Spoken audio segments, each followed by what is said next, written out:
Hey guys, welcome back to another Minecraft concepts video.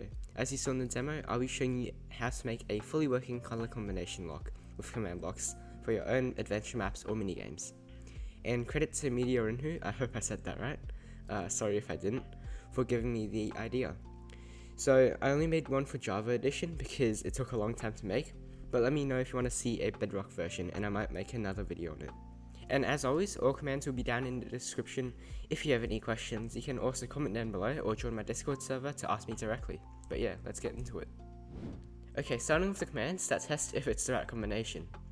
I'll be going over how this works first. So this command block here is always testing if the block in the first slot is the correct block or color. And this command block will only activate if that's true, since it's conditional. Now it's detecting if the second slot is the right block.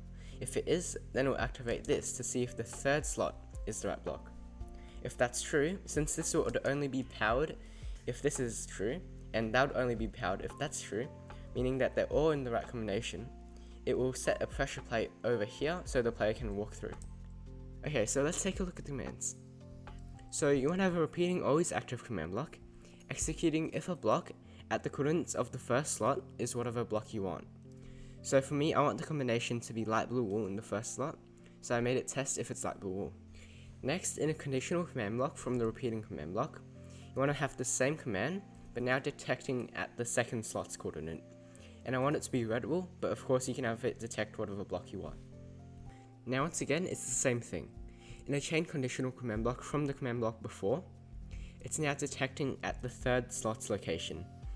And in this case, I'm detecting if it's lime wool, but of course, once again, you can have it detect whatever block you want.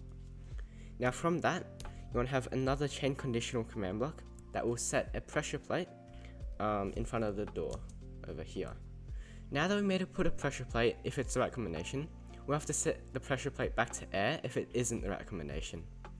So to do that, it's pretty simple. You want to get a comparator output from all three commands that tests if it's the right block. Then you want to invert it by putting a block with a redstone torch directly in front of it.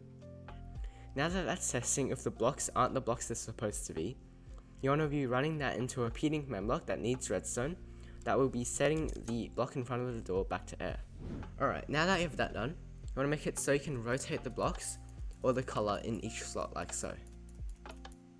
So to make this, you're going to have to make 3 different scoreboards for each of the slots. So for the first scoreboard, type /scoreboard, objectives add, and then whatever name you want. So I just made the name slot1, and then have it as a criteria of dummy. Then you just want to repeat that for each of the colors. So type the same thing, except now you're doing slot 2 and slot 3.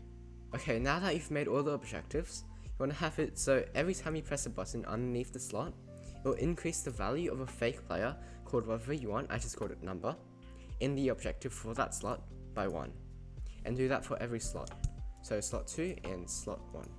Next, you want to have repeating always active command blocks that execute if the score of the fake player in the objective of slot 3 matches 1.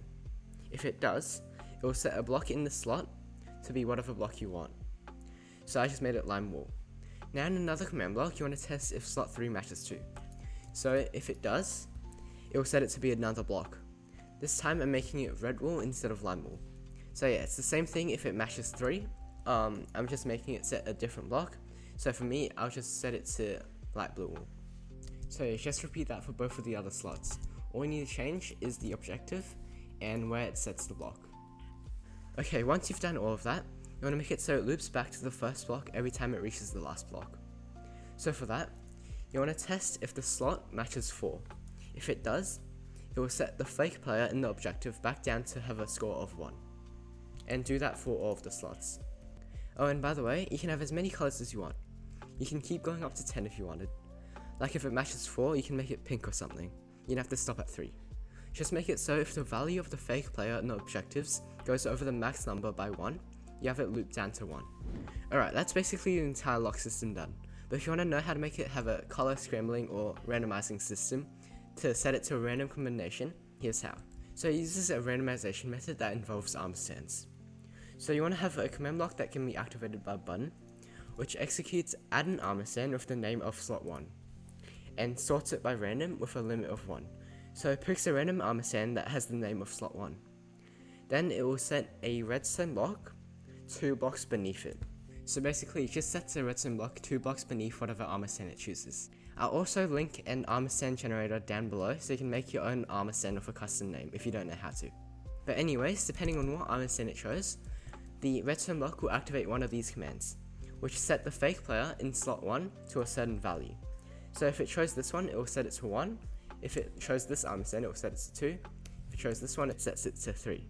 And yeah, you'll have to do this for slot 2 and 3 as well, except with the different armor stand names over here, and the different slot names over here. Also forgot to mention, when these commands get powered, it just sets the redstone block in front of it back to air. And that's it. I hope you learned something from this. If you enjoyed the video, please leave a like and subscribe. Once again, if you have any questions, comment down below or head to my Discord server and ask me there directly. But yeah, see you in the next one.